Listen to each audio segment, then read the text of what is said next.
All right, now moving on to the types and sources of criminal law. Criminal law की introduction और meaning और history तो हमने पढ़ लिया. अब हम जाएंगे, will move on to the part where we study how criminal what are the types of criminal law. क्या एक ही टाइप का क्रिमिनल लॉ होता है? ज़ाहिर है क्रिमिनल्स को डील करने का लॉ ही है ना, तो एक ही टाइप का होना चाहिए, लेकिन ऐसा नहीं है, हमें लगता है, लेकिन ऐसा नहीं है. Secondly the sources of criminal law. हम जो क्रिमिनल लॉ आज हमारे सामने है वो किस किस तरह से क्रिमिनल लॉ बना है. What are its sources. हम जब एक क्रिमिनल को हम इस तरह उसका पूरा ट्रायल प्रोसीजर चलता है तो उस कौन कौन से सोर्सेज से हम क्रिमिनल लॉ लेके आते हैं. So first of all, let's move on to the very important difference जो कि आप सबको पता होना चाहिए, and that is the types of criminal law. We have the substantive criminal law and we have the procedural criminal law. अब इनके जो नाम हैं ये ही काफ़ी हैं to help you remember what they are. इनकी डिटेल्स डिस्कस करते हैं. First of all substantive criminal law क्या है? Substantive criminal law is basically laws that create and define socially acceptable conduct. Use these terms, please. Secondly, creates and defines crimes and punishment. An example of this will be the Pakistan Penal Code. ठीक है. Now let me explain basically इसका मतलब क्या है. जो आपका substantive criminal law है, ये आपको बताता है कि कौन सा काम गलत है, कौन सा काम ठीक है, which thing is a crime, इस क्राइम की क्या पनिशमेंट है. This basically deals with the theory of crime. ये आपको बताता है कि जो क्राइम जो चीज़ें क्रिमिनल क्राइम है और क्या चीज़ें क्राइम नहीं है. This is a text explaining defining what crime is. ठीक है.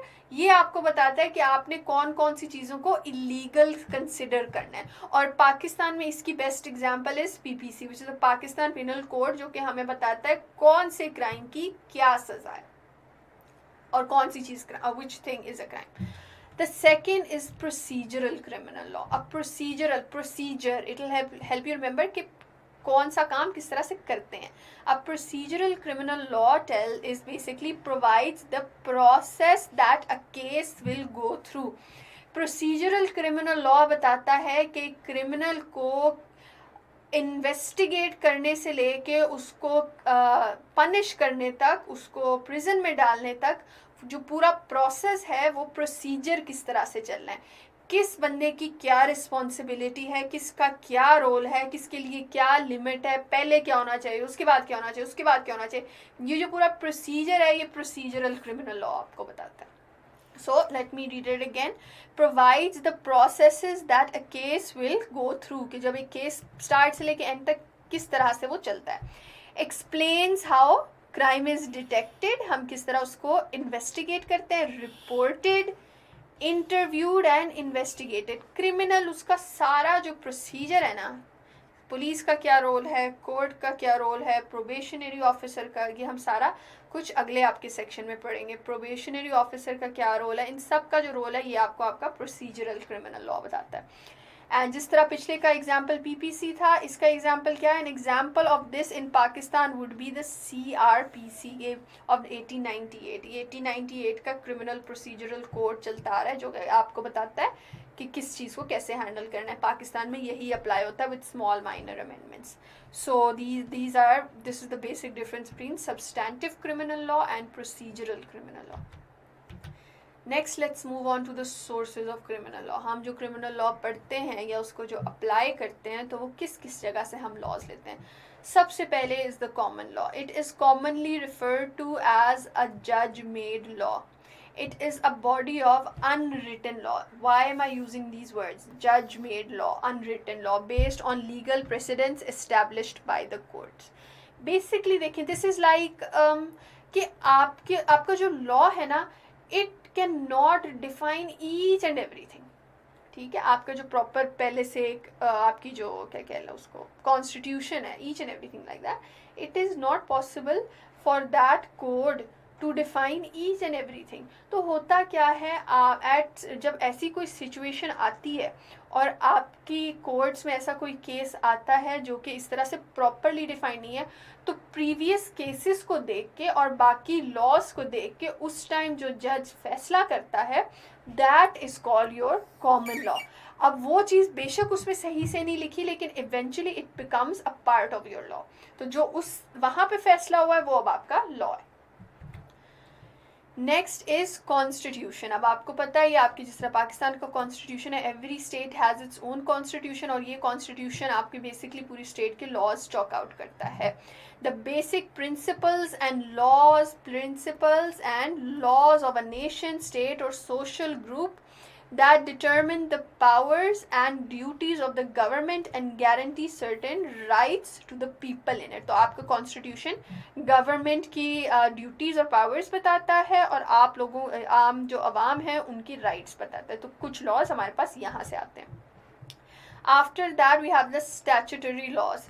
Statutes are written laws passed by legislative assemblies। ये वो चीज़ें हैं जो आपकी बिल्स पास होती हैं आपकी पार्लियामेंट में। आप देखें ना, एक बिल आ रहा है, वो अप्रूव हो रहा है, वो पूरा एक प्रोसेस आप लोगों का चलता है, वो आप लोग पढ़ोगे इसी पाक अफेयर्स में। सो वो वाले जो लॉज आपके पार्लियामेंट के थ्रू, आपकी लेजिस्लेशन के थ्रू आते हैं, they are called this. Modern criminal laws tend to be a matter of statutory laws. जिस तरह आजकल जितने भी लॉज आ रहे हैं वो इसी तरह से आते हैं। Most governments have moved away from the common law to this through the legislative process. Legislative आपकी लेजिस्लेशन, आपकी जो नेशनल असेंबली है और सेनेट है, या जो भी असेंबलीज हैं आपकी, लोअर हाउस अपर हाउस, किस तरह से ये लॉज पास करते हैं, वो ये वाले लॉज होते हैं। ठीक है, तो अब क्या है, पहले लोग इसको फॉलो करते थे, अब नहीं करते। अब जो कंट्रीज हैं वो ज़्यादा इस चीज़ पे फोकस कर रही हैं और वो कोशिश करती हैं कि हम जितने भी लॉज लाएं वो इस तरह से लाएं। And the last is administrative law. This is one of the least common ones.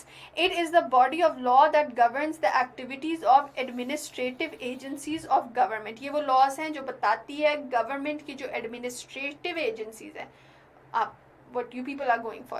Government agency action can include rule making, the enforcement of a specific regulatory agenda, कि किस तरह से किसने क्या काम करना है और किसकी क्या ड्यूटी है, क्या रिस्पॉन्सिबिलिटी है, वो सारा कुछ इसमें आ जाता है। So this is also a source of criminal law. And last, how is criminal, why on earth when we are studying criminology हम criminal law क्यों पढ़ रहे हैं, इनका आपस में ताल्लुक क्या है, इनका रिलेशनशिप क्या है। So let's understand this now. Criminology deals with the reasons of crime, criminal law deals with the criminal. What do they both deal with? ये क्राइम की क्रिमिनोलॉजी पहले समझता है क्राइम क्यों हो रहा है, क्रिमिनल लॉ फिर ये समझने के बाद उन्हीं क्रिमिनल्स को इसके साथ डील करता है। Secondly, criminology deals with criminal tendency, कि किस में क्राइम कमिट करने की क्या टेंडेंसी है।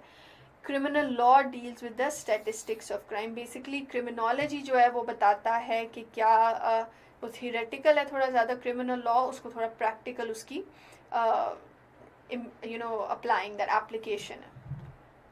Criminology deals with the prevention of crime, criminal law deals with the penalties to reduce crime. Criminology जो है वो हमें बताता है कि क्राइम को हमने किस तरह से कम करना है, क्रिमिनल लॉ बताता है कि हमने किस तरह से पनिशमेंट किस तरह से देनी है क्राइम कम करने के लिए।